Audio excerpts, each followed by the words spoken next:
नमस्कार दोस्तों, स्वागत है आप सभी का हमारे चैनल पर। आज का वीडियो खास तौर पर उन लाखों फैंस के लिए है जो सालों से सिर्फ एक ही सवाल पूछ रहे हैं, क्या दयाबेन वापस आएंगी? क्या एक बार फिर गोकुलधाम सोसाइटी में गूंजेगा हे माताजी? क्या जेठालाल को फिर से मिलेगी उनकी दयाबेन? और क्या तारक मेहता का उल्टा चश्मा एक बार फिर वैसा ही लगेगा जैसा पहले लगता था? आज हम आपको बताएंगे पूरी सच्चाई, बिना किसी अफवाह के, बिना झूठे वादों के। तारक मेहता का उल्टा चश्मा में दयाबेन सिर्फ एक कैरेक्टर नहीं थी, वो शो की जान, पहचान और आत्मा थी। उनकी मासूम हंसी, गरबा करते हुए उनका उत्साह, हर बात पर हे माताजी कहना और जेठालाल के साथ उनकी नोक-झोंक, इन सब ने इस शो को भारत का सबसे पॉपुलर सिटकॉम बना दिया। सच कहें तो बहुत से लोग सिर्फ दयाबेन की वजह से यह शो देखते थे। दयाबेन के किरदार को अभिनेत्री दिशा वकानी ने ऐसा निभाया कि आज भी कोई दूसरा चेहरा उस रोल में फिट नहीं बैठता। उनकी बॉडी लैंग्वेज, आवाज, एक्सप्रेशन, सब कुछ इतना नेचुरल था कि दयाबेन और दिशा वकानी एक ही नाम लगने लगे। 2018 जब दयाबेन अचानक गायब हो गई, साल 2018 में दिशा वकानी मैटरनिटी लीव पर चली गईं। शुरुआत में फैंस को लगा कुछ महीनों की बात है, दयाबेन जल्द वापस आ जाएंगी, लेकिन कुछ महीने, कुछ सालों में बदल गए और दयाबेन शो में वापस नहीं आई। शो में बस एक ही लाइन दोहराई जाती रही, दयाबेन अपने मायके गई है। क्या दिशा वकानी वापस नहीं आना चाहती? ये सवाल हर फैन के मन में है। इस पर खुद निर्माता असित कुमार मोदी और मयूर वकानी, जो शो में सुंदरलाल बने थे, दोनों ने साफ साफ जवाब दिया है। उनके अनुसार दिशा वकानी अब 2 बच्चों की मां है, वो अपने परिवार और बच्चों को पूरा समय देना चाहती है। रोजाना लंबी शूटिंग छोटे बच्चों के साथ उनके लिए बहुत मुश्किल है, यानी वजह कोई लड़ाई नहीं, कोई विवाद नहीं, सिर्फ पारिवारिक जिम्मेदारियां। लेकिन दोस्तों, यहीं पर कहानी में आता है सबसे बड़ा ट्विस्ट। हर बार जब तारक मेहता का उल्टा चश्मा में कोई बड़ा फेस्टिव एपिसोड आता है या फिर कोई खास ट्रैक शुरू होता है, तभी सोशल मीडिया पर एक ही खबर वायरल होने लगती है, इस बार दयाबेन जरूर लौटेगी। कभी कहा जाता है करवा चौथ वाले एपिसोड में एंट्री होगी, कभी नवरात्रि स्पेशल में सरप्राइज एंट्री होगी और कभी जेठालाल के जन्मदिन पर दयाबेन की वापसी पक्की है। लेकिन हर बार उम्मीद टूट जाती है। मेकर्स जानबूझकर सस्पेंस बनाए रखते हैं? ये सवाल भी बहुत जरूरी है। कई बार शो में ऐसे डायलॉग डाले गए, दयाबेन आने वाली है, जल्दी ही घर लौटेगी, सरप्राइज मिलने वाला है, जिससे फैंस को लगा अब तो वापसी पक्की है। लेकिन अंदर की सच्चाई ये है कि मेकर्स खुद भी लंबे समय तक दिशा वकानी का इंतजार करते रहे, लेकिन हर बार बात वहीं अटक गई। यही वजह है कि दयाबेन की गैरमौजूदगी आज तक शो का सबसे बड़ा अनसुलझा रहस्य बनी हुई है। दूसरे टीवी एक्टर्स ने क्या कहा? अब बात करते हैं उन कलाकारों की जो खुद तारक मेहता का उल्टा चश्मा या टीवी इंडस्ट्री से जुड़े रहे हैं। दिलीप जोशी, जेठालाल। दिलीप जोशी कई बार कह चुके हैं, दयाबेन के बिना शो जरूर बदला है। दिशा के साथ काम करना हमेशा खास रहा।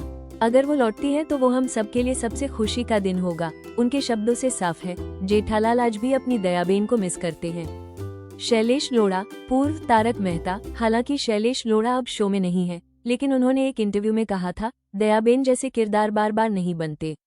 दिशा वकानी ने उस रोल को अमर कर दिया। ये बयान बताता है कि दयाबेन की कमी सिर्फ दर्शकों को नहीं, कलाकारों को भी महसूस होती है। मुनमुन दत्ता, बबीता जी। मुनमुन दत्ता ने भी इशारों में कहा, फैंस की भावनाएं बहुत जुड़ी हुई हैं। दयाबेन की वापसी हर किसी के लिए इमोशनल मोमेंट होगी। जेनिफर मिस्त्री, रोशन भाभी ने कहा कि दिशा वकानी का ब्रेक लेना पूरी तरह पारिवारिक कारणों की वजह से था और इसमें किसी तरह का विवाद नहीं था। उनके अनुसार एक मां होने के बाद रोजाना लंबे समय तक शूट करना किसी के लिए भी मुश्किल हो सकता है। मंदार चंदवादकर, भिड़े मास्टर, ने भी एक बातचीत में कहा कि दिशा वकानी बेहद डिसिप्लिन्ड और फोकस्ड थी। उनका किरदार बच्चों से लेकर बुजुर्गों तक सबको पसंद था। दयाबेन की एनर्जी पूरे गोकुलधाम को जोड़ती थी। पुरानी कोमल भाभी का किरदार निभाने वाली अंबिका रंजनकर ने भी कहा कि दिशा वकानी सेट पर बहुत वार्म और सपोर्टिव थी। उनका जाना शो के लिए बड़ा बदलाव था। फैंस का जुड़ाव सिर्फ किरदार से नहीं, बल्कि कलाकार से था। जब एक नहीं, 2 नहीं, बल्कि तारक मेहता का उल्टा चश्मा से जुड़े लगभग हर कलाकार दयाबेन की कमी को महसूस करता है, तो सवाल यह नहीं कि वापसी होगी या नहीं, सवाल यह है कि क्या कोई उनकी जगह ले पाएगा। चलिए अब असली सवाल जानते हैं, क्या दिशा वकानी वाकई दयाबेन बनकर तारक मेहता का उल्टा चश्मा में वापस आएंगी भी, या फिर यह सिर्फ फैंस की उम्मीद बनकर ही रह जाएगा? सबसे पहले बात करते हैं उन संकेतों की जिनसे लगता है कि वापसी की उम्मीद पूरी तरह खत्म नहीं हुई है। निर्माता असित मोदी कई बार यह कह चुके हैं कि वो आज भी दयाबेन के किरदार को लेकर पूरी कोशिश कर रहे हैं। उनके कुछ बयानों से यह साफ झलकता है कि वो चाहते हैं कि किसी न किसी रूप में दयाबेन की वापसी हो। इतना ही नहीं दोस्तों, बीच बीच में असित मोदी के साथ दयाबेन से जुड़ी कुछ तस्वीरें और खबरें सामने आती रही हैं। इन तस्वीरों को देखकर फैंस के बीच एक ही चर्चा शुरू हो जाती है, क्या पर्दे के पीछे अब भी बात चल रही है? हालांकि इन बातों पर कोई ऑफिशियल पुष्टि नहीं हुई, लेकिन उम्मीदें हर बार फिर जाग जाती हैं। अब बात करते हैं खुद दिशा वकानी की। दिशा वकानी कभी भी खुलकर वापसी को लेकर कोई बड़ा बयान नहीं देती, लेकिन अब तक जो संकेत मिले हैं उनसे यही समझ आता है कि वो अपने बच्चों और परिवार को सबसे ऊपर रखती हैं। उनके लिए रोजाना की लंबी शूटिंग अभी भी आसान नहीं है, लेकिन दोस्तों ये भी सच है कि दिशा वकानी कभी कभी कुछ पारिवारिक और पब्लिक इवेंट्स में नजर आती रही हैं। और जब भी वो किसी इवेंट में दिखती हैं, फैंस के दिल में एक ही सवाल उठता है, क्या दयाबेन अब लौटने वाली हैं? तो क्या ये सब सिर्फ इत्तेफाक है या फिर किसी बड़े फैसले से पहले की शांति? अब आते हैं असली सच्चाई पर। मौजूदा हालात को देखें तो यही लगता है कि दिशा वकानी की पूरा समय देने वाली वापसी की संभावना बहुत कम है, लेकिन दयाबेन का किरदार खत्म नहीं किया जाएगा। मेकर्स चाहते हैं कि किसी न किसी रूप में दयाबेन शो में लौटे। लेकिन दोस्तों अब बात करते हैं उस बयान की जिसने दयाबेन की वापसी को लेकर सारी चर्चाओं को एक नई दिशा दे दी। निर्माता असित कुमार मोदी ने एक इंटरव्यू में बहुत साफ शब्दों में कहा, हम आज भी दिशा वकानी को बहुत मिस करते हैं। अगर वो कभी वापस आना चाहें तो शो के दरवाजे उनके लिए हमेशा खुले हैं। लेकिन सच ये है कि उनकी वापसी अब बहुत मुश्किल लगती है। उन्होंने ये भी माना कि अगर शो को आगे बढ़ाना है तो दयाबेन का किरदार वापस लाना जरूरी है, चाहे वो किसी नए चेहरे के साथ ही क्यों न हो। असित मोदी के मुताबिक दयाबेन सिर्फ एक किरदार नहीं, तारक मेहता का उल्टा चश्मा की आत्मा है। उन्होंने ये भी कहा कि पिछले कई सालों तक उन्होंने खुद दिशा वकानी का इंतजार किया, लेकिन अब शो को आगे बढ़ाना जरूरी हो गया है। दोस्तों इस एक बयान ने उम्मीद भी दी है और सच्चाई भी। दिशा वकानी के लिए दरवाजे आज भी खुले हैं, सम्मान आज भी वैसा ही है, लेकिन वक्त किसी के लिए नहीं रुकता। अगर वो नहीं लौटी तो दयाबेन का किरदार नए चेहरे के साथ जरूर आगे बढ़ेगा।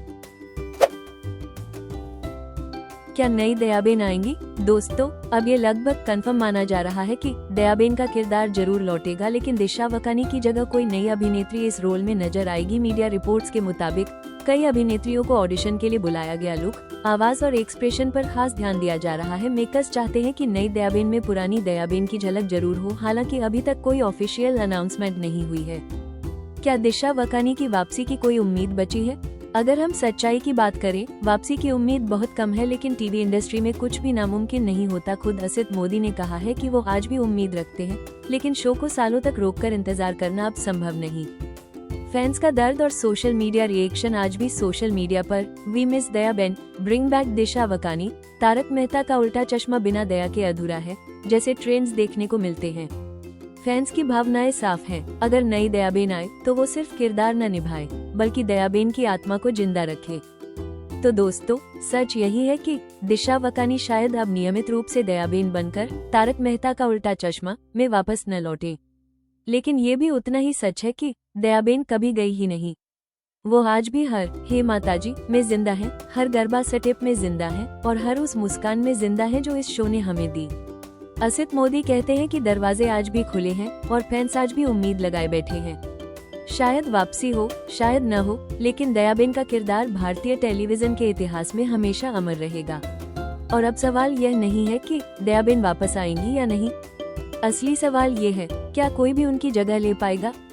आप क्या सोचते हैं दोस्तों? क्या आप नई दयाबेन को खुले दिल से स्वीकार करेंगे या फिर आपके लिए दयाबेन का मतलब सिर्फ दिशा वकानी ही रहेंगी? नीचे कमेंट में अपनी राय जरूर लिखिए। अगर आपको यह वीडियो थोड़ा भी इमोशनल लगा हो तो लाइक करें, शेयर करें और चैनल को सब्सक्राइब करना न भूलें। मिलते हैं अगले वीडियो में, तब तक के लिए हे माँ माता जी।